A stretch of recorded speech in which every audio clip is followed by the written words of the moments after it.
everyone, welcome to the Like the World podcast. And I'm your host, LT World. If you're new to this podcast, what we do is we check out culturally relevant cultural topics like religion or politics, philosophy, and we analyze issues within these topics and try to understand them from both sides and try to make the most sense of them and see which arguments make the most sense. So, if that sounds really interesting to you and that you enjoy that type of stuff, definitely subscribe, definitely follow along. We also do interviews on this channel where we interview people who do make music or who have interesting background stories or stuff like that. We just interview a lot of people, so just check it out right now and subscribe and stuff.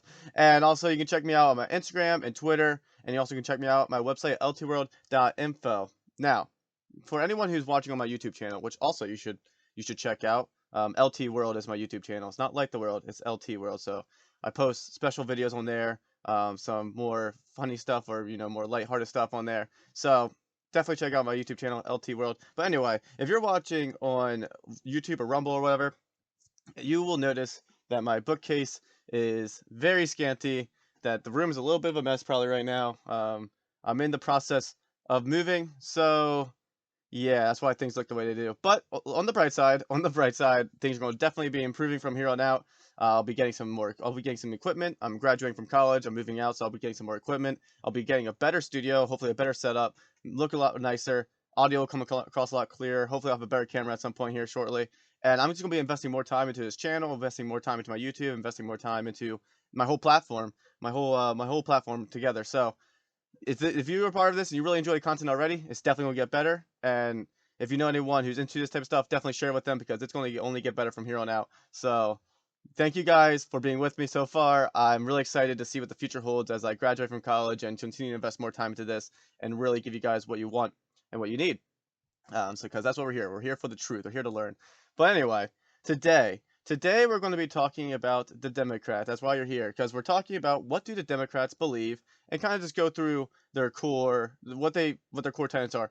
I'm pulling most of this information from the Democrats Party platform. So basically, every 4 years, like basically election years for president, election years, Republicans and Democrats kind of have these conventions or these what do they call them exactly? Kind of like these national committees, I think they're basically called, where the Democrats or like the Republicans get together and they kind of form their party platform. And so they do this like every 4 years roughly. So I'm pulling it from the Democrats website. I'll have the link in the description below so you can see what I'm talking about.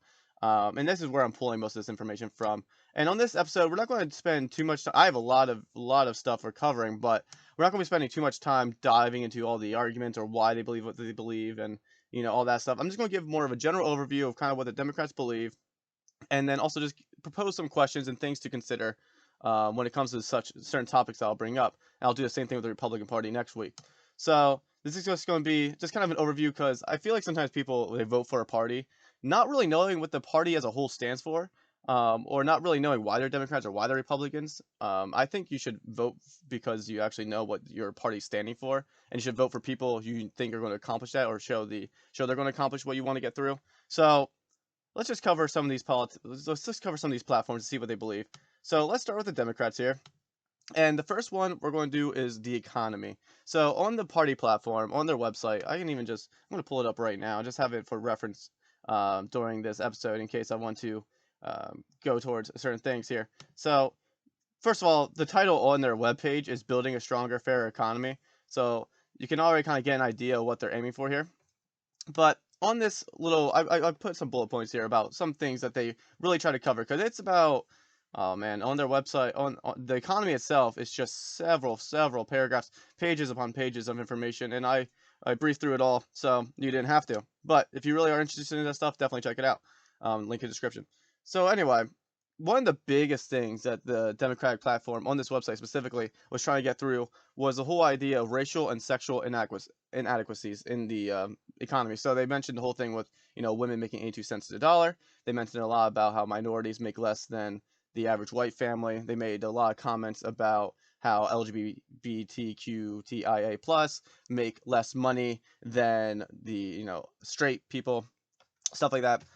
So they made a lot of references to minorities being unfairly treated within the economy and how they want to build an economic system that is fair for everyone, that everyone, no matter their identity, can make a fair living, and an equal living, and everything's equitable, basically, is the key word. So that's I've covered this topic to a certain extent on some other episodes, so definitely check those out. I talked about critical race theory, this whole idea that, is America systematically racist? So I talk about that on that episode. I talk a little bit about transgenderism and stuff, but I don't really cover the economic side of that. But I do cover some of these topics, so definitely check out some of those previous episodes. But I just want to propose a couple things of when we consider this idea of inadequacies or inequities within the economy. One thing to ask is it a result because of government issues, or is it a result of personal decisions? Is it a result of the things you're blaming, maybe race or gender? Or is it a result of other things that just are correlated with those things? So it's important to ask the questions as of what is exactly driving the inadequacies? Why is there a difference within the economy between these groups of people?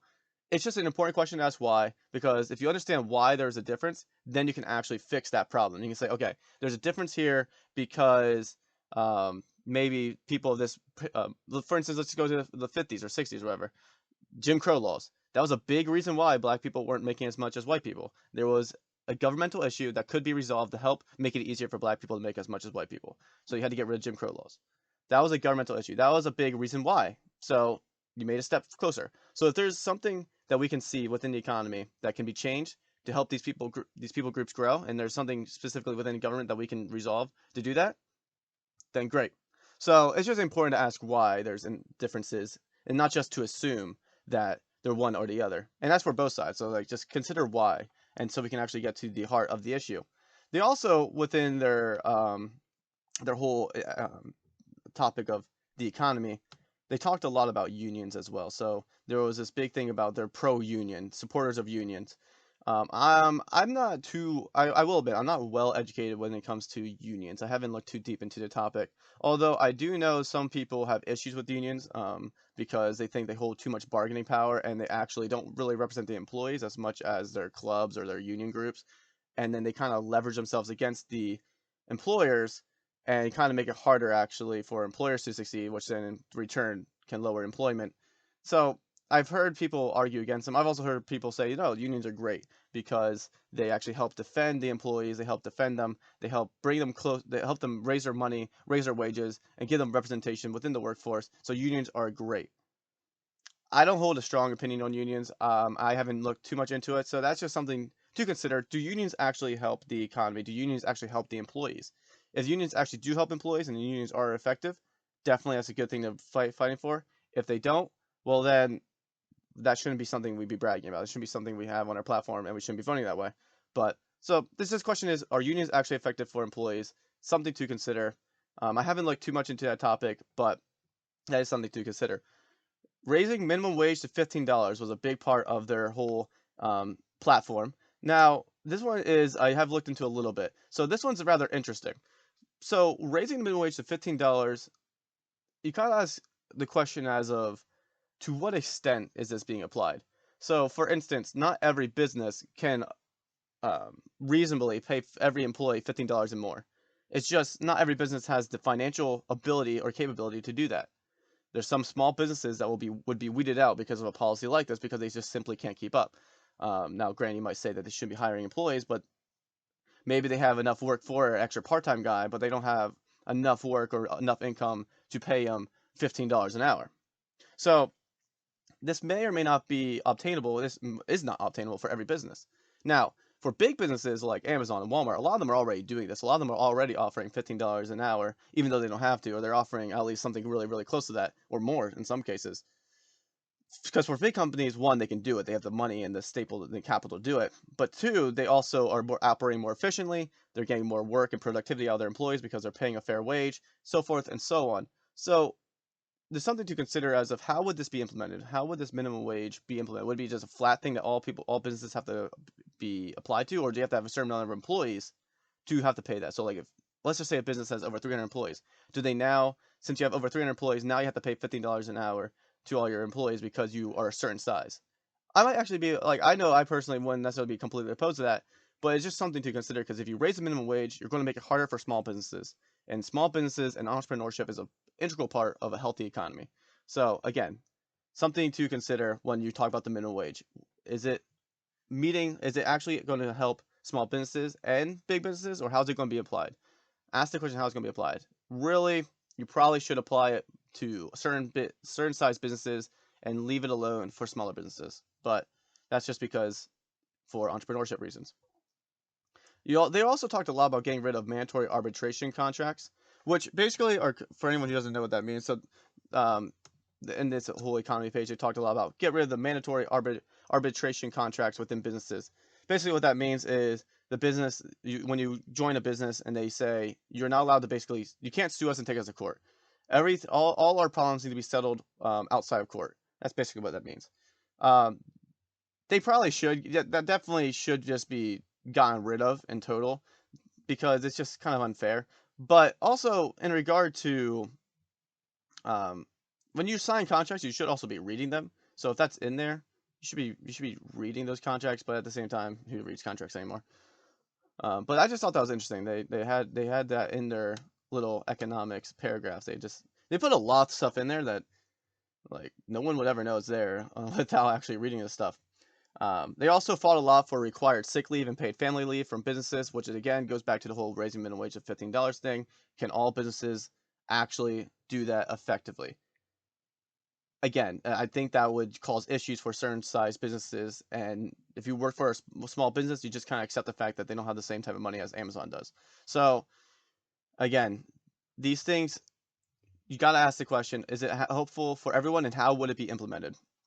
Affordable child care. So that's another big one. So a lot of the economics when they talk a lot about making child care affordable, making sure you have pre-K systems, you know, systems where you drop your kids off at. A lot of talk about that, how we need to make an economy where this is affordable, which everything boils down to basically taxes when it comes to stuff like this. If you want to make affordable childcare, one, you either have to have high competition within the market between private investors that drives prices down because you have high competition, or you need public funding, which then the public government is able to do it for you and offer as a benefit at the expense of tax-paying dollars, which normally means you're going to pay more taxes. So the question is it worth the amount of money you're going to be investing? Is it worth the government taxing you more to get this affordable childcare?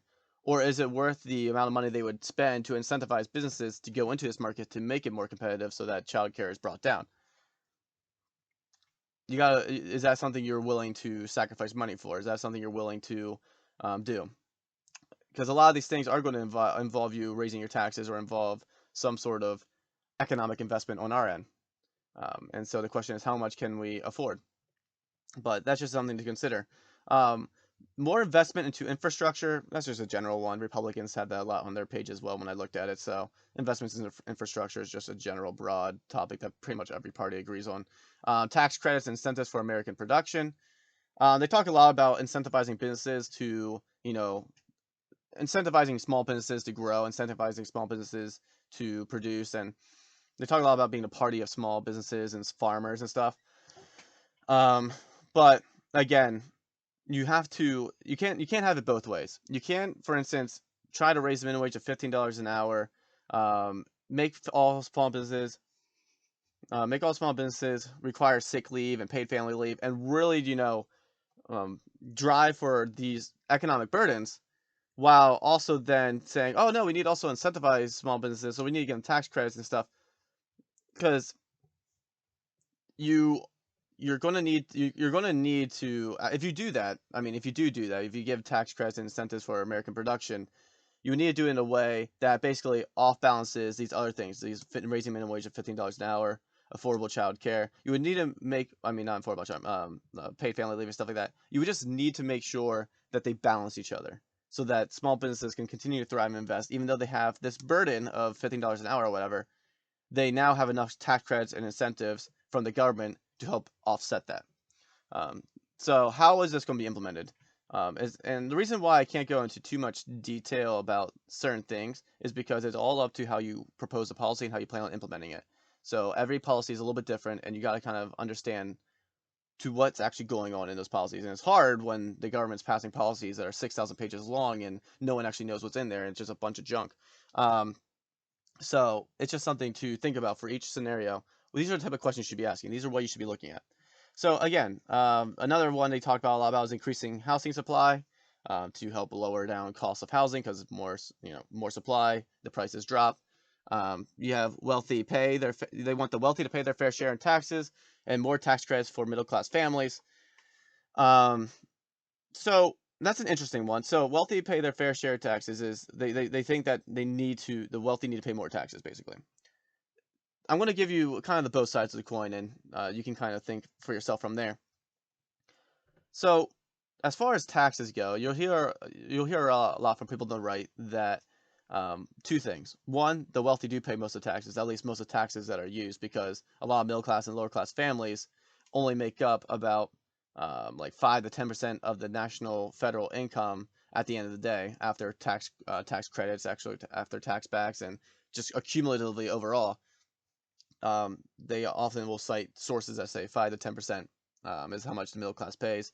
And also, people on the right will typically say things along the lines of the wealthy, if you tax wealthy or tax businesses, they're just going to cut employees. Unemployment's going to go up. It's just going to increase expenses, and they'll make everything more expensive in the economy. And it's going to slow the economy down because businesses have less incentive to produce, less incentive to innovate, and therefore they're going to be felt at the employment level as well.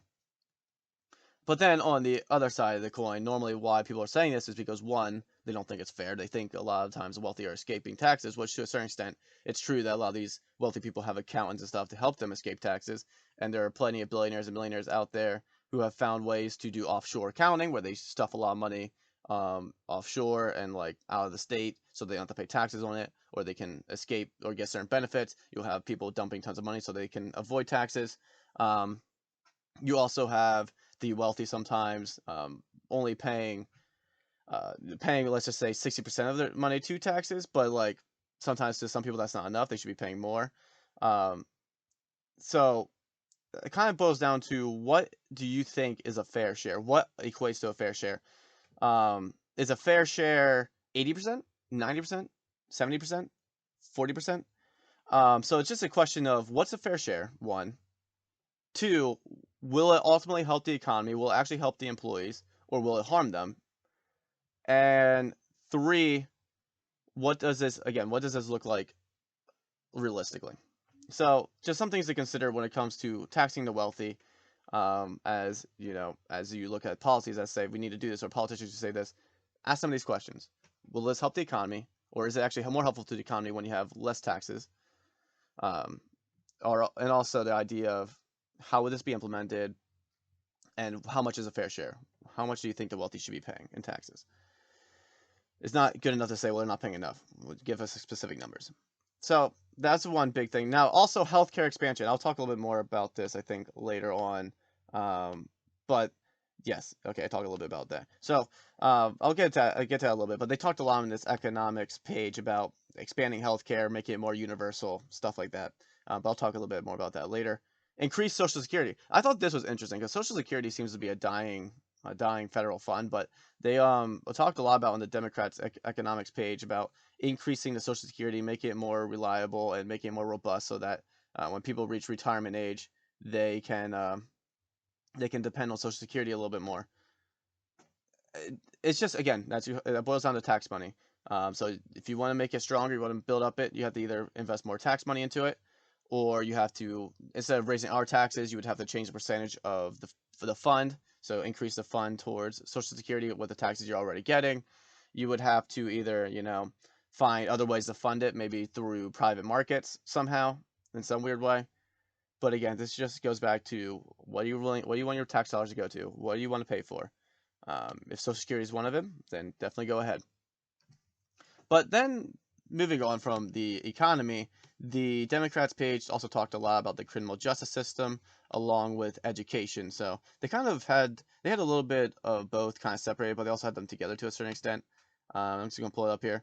There's one. This is the section they titled "Protecting Communities and Building Trust by Reforming Our Criminal Justice System." So they talk a lot about the criminal justice system in this one, but they also talk about education a little bit, and they focus on education in another platform. But criminal justice and education. So on the Democrats' platform, they talked a lot about increasing the amount of social workers in schools and making education more affordable. But I thought that was interesting. More social workers in schools. Sometimes quantity is not as good as quality. So like we first there should be a process here to the type of social workers we're putting in. Are these social workers qualified? Are they actually involved in the students' lives? Are they actually doing what they ought to do? You can pump people into employment management spots and or social workers and stuff into these schools, but it won't do any good unless they're actively involved and certified and actually have make relationships with the students. So this is a good idea. It just needs to be implemented well. Um, so that's just something to think about when we talk about social workers within schools. They also talk about making education more affordable. I'll touch on that, I think, a little bit later. But essentially, this would boil back to this idea of making education more affordable college wise, more affordable as far as more easier for families and poorer homes and stuff to go and achieve. Um, so this is just a big part of their platform, making education more affordable. And again, tax-paying dollars. Where do you want the government's money to go? Something to think about. So they also said I took at this point I started taking some direct quotes. So I'm just gonna quote this one real quick. This is from the Democrats page. We believe that if you aren't old enough to drink, you aren't old enough to be sentenced to life without parole. That's an arbitrary comparison. However, invest in more juvenile discipline systems. Wait, my bad. I read some of mine. Here's the actual quote. We believe that if you aren't old enough to drink, you aren't old enough to be sentenced to life without parole. Um, so during their during this whole thing about reforming the criminal justice system, they talked a lot about lowering the sentences for people under the age of 21, lowering the sentences, making it easier for people under the age of 21 who committed a crime to get out of jail and actually make something of themselves later, not to have it be a, a bad stain on their life their entire life. Um, I just thought this quote specifically was interesting because it's just kind of an arbitrary comparison. There's no, I have a similar issue with the whole going to war and not being able to drink thing. It's similar to that, but there's even this just doesn't there's no connection there. There's no connection. If you're not old enough to drink, you aren't old enough to be sentenced to life without parole. That's just a connection out of nowhere. It doesn't really make any sense. So I just thought that was a just interesting way to put it.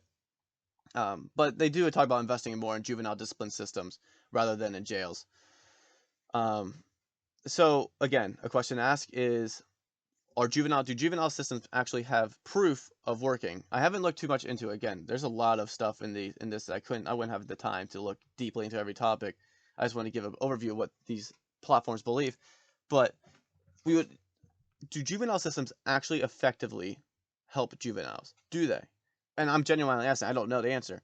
If they do prove to be more effective than prisons for people, great. By all means, you should invest more into them. If they don't, it's just wasted money. So again, the question is, do juvenile systems actually help juveniles succeed later in life? First question to ask. Second question, is the amount of investment this would require, the amount of tax dollars and all that stuff that it would require, is it worth it? Um, and it kind of goes back to this cost benefit analysis. Let's just look at whether or not juvenile systems actually work. A lot of times on the right, they'll say things like criminal justice systems meant to punish, not to reform. A lot of times on the left, they say we want to reform and make citizens. As far as that goes, it's the whole mercy justice thing. Which one do you value more? Which one's more important? It's hard to say. But they also talked a lot in this whole reform of the criminal justice system about banning certain holds and monitoring violence. So as far as police violence goes, they wanted to ban certain chokeholds. They wanted to ban certain maneuvers that they can do. They wanted to have more monitoring, like cameras and stuff like that. And they also wanted to train police in more de-escalation tactics and non-violent tactics and ways to help lower the temperature in heated situations. Which again, great. We should definitely do more training on that. But again, what's hard when it comes to police reform, at least, is what type of objective standards can we establish that can actually we can say this is right, this is wrong. Like what type of objective standards can we establish? Because when you leave a lot of gray space or vague lines, it makes it difficult for people to do their work and not feel like if they're being monitored, but they don't really know what's right and wrong. That's a problem. They're going to feel edgy. They're not going to make the best decisions. But if they know what's right and wrong and they know they're being monitored, they'll feel a little bit more comfortable being monitored because they know what is right and what is wrong, and they can act in a way that they can be comfortable in. So as long as this training and as long as the standard set would be clear, that's great. But if they're not, this could just cause more issues and more problems. Um, so again, it's just considering how this would be implemented. Um, they also talked a lot about in the reforming the criminal justice system to be more fair towards minorities, which again I talked a lot about this in critical race theory episode. So if you want to learn more about critical race theory and his idea is America actually systematically racist, check out that episode. They talked about ending the war on drugs, which I didn't even know that was still going on. Honestly, I don't say that sarcastically or to be whatever about it. I just didn't know. I honestly didn't know that was still a topic. Um, which people on the right will say, well, if we don't really fight against drugs, it's just going to continue to get worse. But people on the left will also say this isn't working. And there's a little bit of both going on there. Yes, if you just make drugs legal, most likely people just will use them. Like you can't just make them legal. But at the same time, this whole idea of cracking down on people using drugs isn't very effective at stopping people from doing drugs if they're addicted. Because once you're addicted to drugs, you'll say screw the consequences. I'm going to go do drugs. So consequences aren't the best way always to deal with drug use, but at the same time, you can't really legalize it, or else that would become an issue. Especially dealing, that would be a big issue. So yeah. Now that's an interesting topic. So again, it would be what do you mean by ending the war on drugs? And they talked a lot about when it comes to ending the war on drugs, they talked a lot about decriminalizing marijuana and using other means to approach drug users. So basically what they were saying is they want to make marijuana legal, and then leave it up to states to decide whether or not it can be recreational, but legal, at least medically. Recreational would be up to the states. That was basically their proposal and their plan. And then, drug users would, instead of getting arrested, be sent to treatment. The problem is a lot of times treatment is up to the person to get better. A counselor can do a lot. They can do about 50% of the work. But the other 50% of the work is required for the other person to actually put forth the effort and care. And a lot of times people don't care about getting better. That's the issue. And that's why they go to jail, because when you're high on drugs and stuff like that, you're endangering other people. If you have children, especially, you're exposing them to drugs, which is going to ruin their lives. And you're being a danger to society as a whole. You're normally lazy or a sluggard or something like that. So it just causes a lot of issues. And if you're not willing to get better, treatment's not going to help you. So the only thing that can be really done to guard other people in society is to get arrested. And I don't say that happily. I just say that that's the reality of the situation. So again, is this a full-on thing like people doing drugs cannot get arrested at all? Because that probably will lead to issues. Or is this more of like, we need a mixture? First couple times we'll try to get you through rehabilitation, and then if you fail a third time or whatever, then we'll arrest you and you're going to jail. Maybe something like that. Maybe something like that would work for people. But again, just asking the question, is this actually effective? And do we see this actually going to work? They talked a lot about increasing diversity in policing, which goes back to the whole thing about making the criminal system more fair for minorities. They talked about getting rid of minimums set by the states, or maximum sentences set by the state, stuff like that. They said we should get rid of that, and judges should be able to determine for themselves based on case-by-case standards. I don't have too much to say about that. I don't have a strong opinion on that one way or the other, but that's just something they really mentioned in there. They talked a lot about they should get rid of private profit prisons, so that I'll just read it. Private profit should not motivate the provision of vital public services, including criminal justice system. Democrats supporting ending the use of private prisons and private detention centers. So they talked about how if prisons are funded privately by private companies or become like a business format, they have an incentive to get prisoners, which is a problem. So they say they would end that and make all prisons public, which again would skyrocket the amount of money the government invests into prisons. So is this something we want to see? Do we want to see the government spend more money on prisons and criminal justice? Maybe, maybe not, but that's just something for you to consider. More rehabilitation, again, goes back to the whole idea of helping criminals rather than punishing. This is more the mercy rather than punishment tactic. As far as rehabilitation goes, again, it boils back to the whole thing with drugs. People have to be willing to rehabilitate, and if they're not willing to rehabilitate, they'll just cause more problems once they get out of prison, which is a big reason why people, when they come out of prison, go back to prison. One, they don't have any connections. They do have problems. So like there needs to be more rehabilitation, because that's a big reason why people go back to prison a second time. But also a big reason why people go back to prison is because they don't want to change. They don't really care about changing. So there are people who just don't want to change, and so it's just hard sometimes when it comes to this mercy justice thing, which is right. It's kind of per person circumstance. But then they also talked a lot about the environment on their page. So that was criminal justice, economics. They also talked a lot about their stances as far as the environment goes, which, as someone people can probably already assume, they're pretty involved in trying to protect the environment, help the environment. It's a big push from normally the left. And so they talked first a lot about joining the Paris Climate Accords. I don't have too much to say about this, mainly because I don't know much about the Paris Climate Accords, I'm going to be honest. So just something to look at the Paris Climate Accords, because they want to be a part of that. If you are looking to vote for Democrats, and not just looking into what the Paris Climate Accords really mean and what that all entails. I just know it involves like spending money and making some sort of relationships with other countries that involve the environment. They talked about investing more in green energy, but to a certain extent, I've read a little bit of the right, the Republicans page, and they talked a little bit about investing more in technology and stuff like that. So this isn't entirely just a Democrats thing, but they did heavily emphasize investing more in green energy, which is which again, it goes back to, what do you benefit more? Do you benefit more of the long-term benefits potentially of green energy, of sparing the environment, saving the environment, stuff like that, which will require high costs up front, but ideally once we become efficient in green energy, low cost in the future, that helps actually the environment? Or do you prefer short-term gains of, investing more in coal and gas and stuff like that, so we can keep up production now, so we can compete with other nations that may try to outbeat us, like China, and so that we can stay ahead of the game and make green energy less of a priority, still a priority, but less of a priority, so that we can stay up to date with our competition, and then eventually, as time goes on, then maybe focus more on green energy when it proves to be more efficient or promising. What's more important to you, the short term of keeping up with competition now, or the long term of investing in green energy now, letting their competition maybe get ahead of us a little bit, but in the long run, maybe we'll be more efficient before them in green energy? So just considering strategically what we want.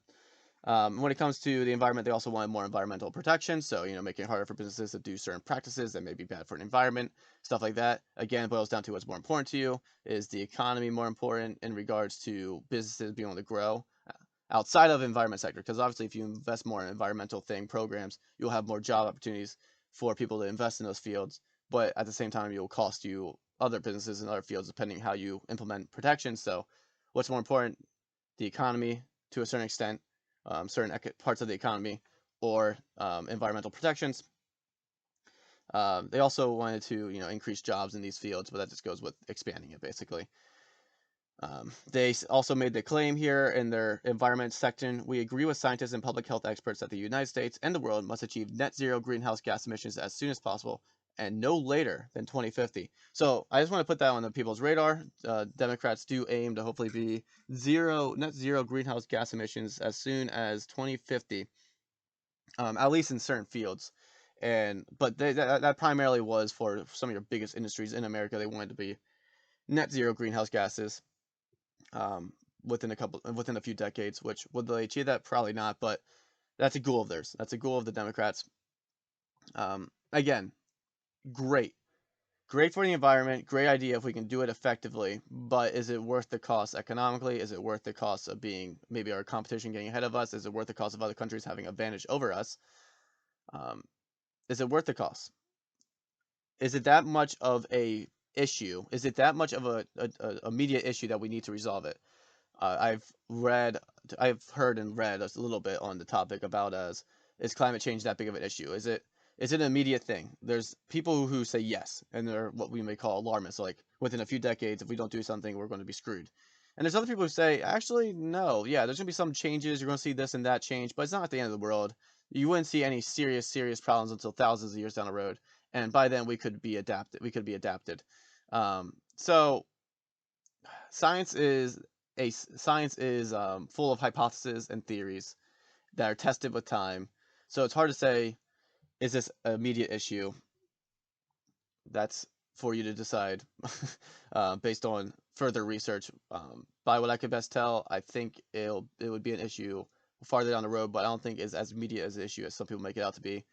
But I'm not a scientist, so on that topic, as I don't know too much about.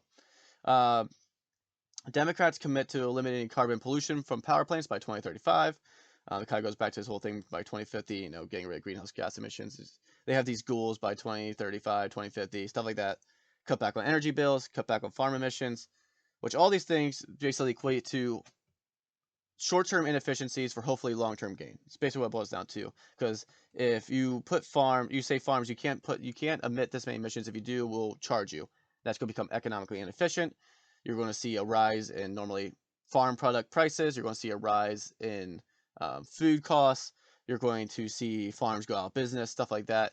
It's going to have a short-term cost. Ideally, it has a long-term gain, but the cost in the short term might be drastic, and drastic enough to actually not make it worth it. It might outweigh the benefits, but it all depends on how it would be implemented. So then we also go to health. So the Democrat page talked a lot about health and the health, about our health system in America, and they talked a lot about universal healthcare. It's pretty much the biggest drive. They wanted to make healthcare universal. They wanted to so that everyone has health insurance, everyone's covered, stuff like that. Because right now we have about 10 million people who are not covered. I had health economics this semester, so it's actually kind of a fresh topic for me. But we have about 10 million people in the country or so who don't have health insurance, who aren't covered. And there's several million people who are covered, but very minimally, or have bad plans. So the goal would be for the government, essentially, this would be the government. They don't want private health. When it comes to universal health care, they don't really advocate for private healthcare systems to provide the healthcare. It's a government system. It would be a government-funded system. And so, one, is the way the government would implement this, would it be economically effective? Or would it actually just cost more money and be inefficient? Because one of the big issues sometimes that some of these universal healthcare systems face, kind of like in Canada and Europe, they have ups and downs. I'm not going to. So as far as Europe and Canada goes, their healthcare costs are actually lower in general than American healthcare costs. So in Europe and stuff, in Canada, when you look at stats, you look at the numbers comparatively. I did this in health economics. A lot of the numbers in Europe and Canada are lower as far as costs go. Drugs are cheaper. Surgeries aren't as expensive because they have these more universal healthcare systems. But it also comes at a cost. So as far as cheaper drugs, cheaper stuff like that, you also have less technology. So America is one of the forerunners in medical advancements as far as technology goes. They're forerunners in like drug development. So we're one of the leader. We're like the lead in healthcare technology, but we're also, as far as developed countries go, one of the most expensive. So it comes at a cost. So would universal healthcare, would the benefits outweigh the negatives? Maybe. It would stifle probably some innovation. It would probably stifle some innovation because private healthcare systems have a incentive to produce new technology, have an incentive to produce new drugs, and therefore to make profit and to make money. So they're driven to innovate. But with a universal healthcare system, with a government system, there's a little bit less innovation unless the government um, pumps more money into innovation purposes, but then that just costs the taxpayer a lot more money. So it would have to be implemented in a proper way, in a way that helps maintain innovation while also giving affordability, which is hard to find that balance.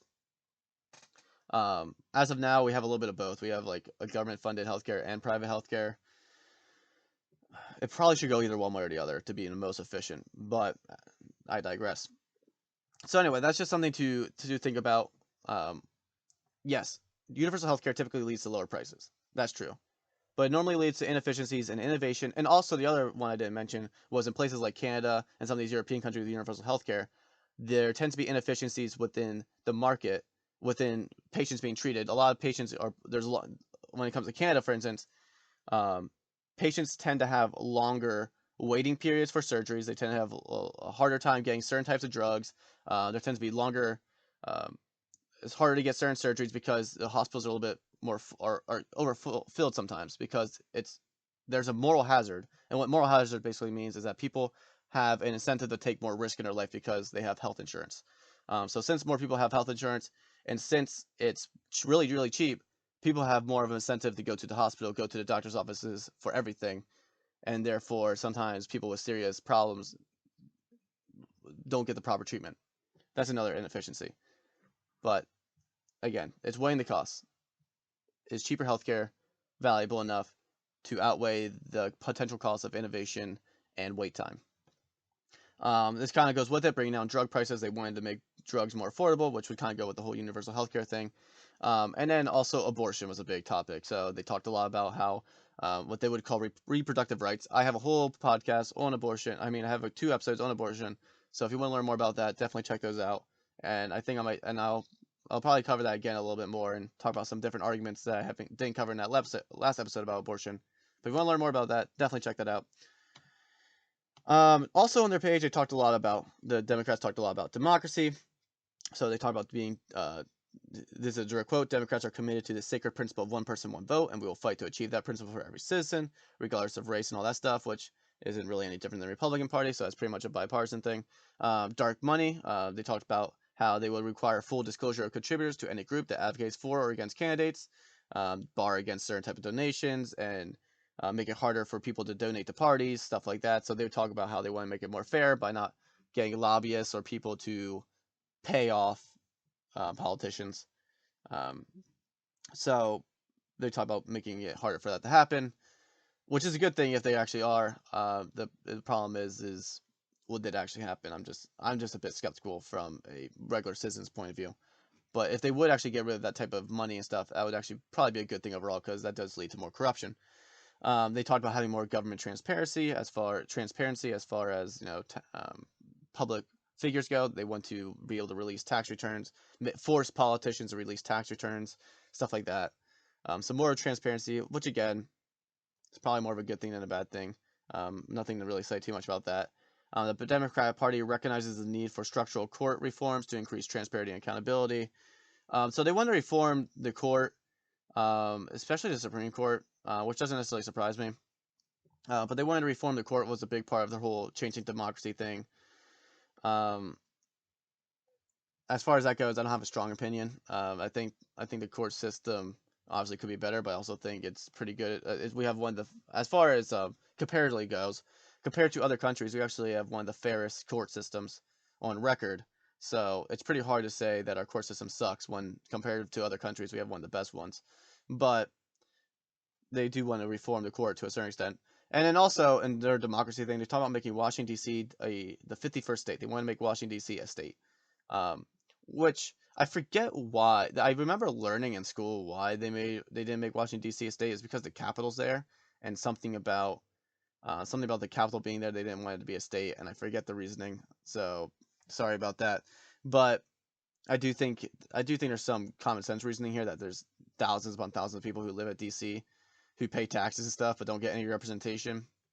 So I really don't have a strong opinion about that either, and I didn't look too deeply into it. But they do want to make Washington D.C. a state, so food for thought. So a couple more things. We have the Democrats also talked a lot about immigration. So they want immigrants. They think immigrants are an essential part of society. They want to make it easier for immigrants to come across the border. They want to make it easier for immigrants to come here and to become citizens. So they want to streamline the citizen process. So as far as that goes, the question is, what does the process making someone a citizen easier? What does that look like? To what extent are we talking? Does this mean that they don't need to know anything about the country? Does this mean that they don't need to be active in the economy? What does that mean? So just ask for, what are you getting rid of in the current system, and what are you replacing it with, or not replacing it with? And is that good for the country in the long run? So how are you going to implement this? How are you going to make it easier for immigrants to become citizens? Secondly, as far as making it not being as crude to immigrants, does that mean you're just going to let immigrants come here and not work, or just bum, or whatever you want to call it? Or is there going to be some sort of way to prevent that from happening? So again, just questions as of, what do you mean by making this easier? And what do politicians say? And seeing what individual politicians are fighting for. They want to be more humane to immigrants, was a big part of it. They they also wanted to make asylum treatment easier for citizens to come here and find asylum from like persecuted countries, stuff like that. Which is, in general, I think people are kind of in favor of that, but to a certain extent, some people will argue that bringing people from these war-torn countries, you don't know if they're bringing with them terrorists and stuff as well, who are disguised as asylum victims, which is a concern. But then you also have, well, we shouldn't just leave people to die or suffer. So you have that aspect of it. Again, it goes down to what's the process of checking these asylum people to make sure that we're not bringing in terrorists, not bringing in people like that. But in many cases, most of the people who come for asylum aren't terrorists. 99% of them aren't. And in the 1% that are, obviously they get the most attention because they blow up stuff or do bad things. But 99% of people aren't. So in general, you're just going to be mostly bringing over people for help to help. And yeah, so that was kind of their big thing. They also talked about we believe we should expand and not reduce the annual visa cap for victims of human trafficking, including victims of sex trafficking and violence against women. So basically, increasing the visa cap, increasing the amount of money for people, victims like that, making it easier for them to stay here, find safety, stuff like that. Again, kind of goes back to the asylum thing. And now, finally, education.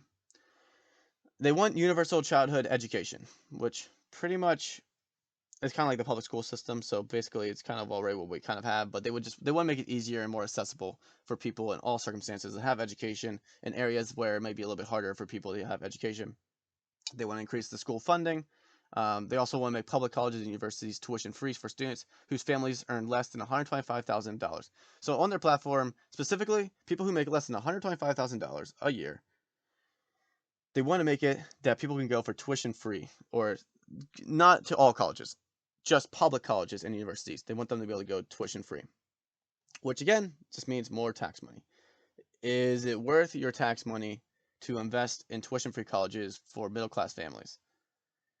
And as you start to see, like all these things that this party is offering, and the Republicans aren't necessarily much better. But in regard to as far as what the Democrats, a lot of these things that they're offering just requires a lot more investment on your end. It requires a lot more investment of tax money. It requires you to pay for it. Someone's got to pay for it. And so who's going to be paying for all this stuff? It's going to be the taxpayers. It's going to be the taxpayers. So, and if you tax the crap out of the wealthy and you say, well, we're not going to tax the middle class or the poor, we're going to tax the wealthy primarily, we're going to really tax the crap out of them, that is going to have a trickle-down effect on the middle class and the poor to a certain extent. So you better be careful how you do that. So when it comes to this whole thing about tuition-free, childhood education, universal health care, all this stuff, tax money. The money got to come somewhere. Is it going to hurt our economy more than help it? And are the benefits outweighing the costs? It depends on the policies that they propose to accomplish these goals. Democrats will work to provide grants and to help lower student costs, which is something they're already kind of doing. Democrats support making community college and trade schools tuition free for all students, which goes back to the whole idea of making public colleges free, just so they want to do the same thing for trade schools.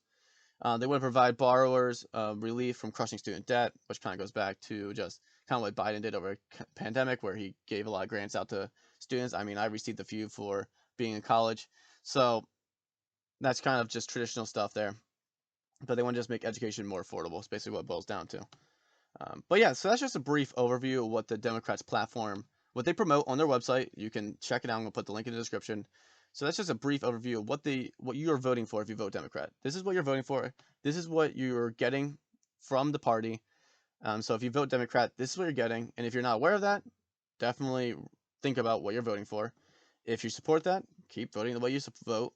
If you don't support that, then you should probably switch your vote, because this is what they're promoting on their platform. This is what they're saying they're doing. And yeah, so also just consider some of the questions, consider some of the thoughts that I provided, and just continue to look at these things as neutral as possible, or as objectively as possible. So yeah, so thank you for joining me on this episode. Hope you enjoyed it. Hope you feel more well informed about your voting practices. And so if you want to listen to more of my episodes, you want to check out more of my stuff, definitely subscribe and follow along. You can follow me on Instagram and Twitter. Check my website out, tworld.info. And yeah, so thank you for joining me, guys. And now, friends, go out there and light the world.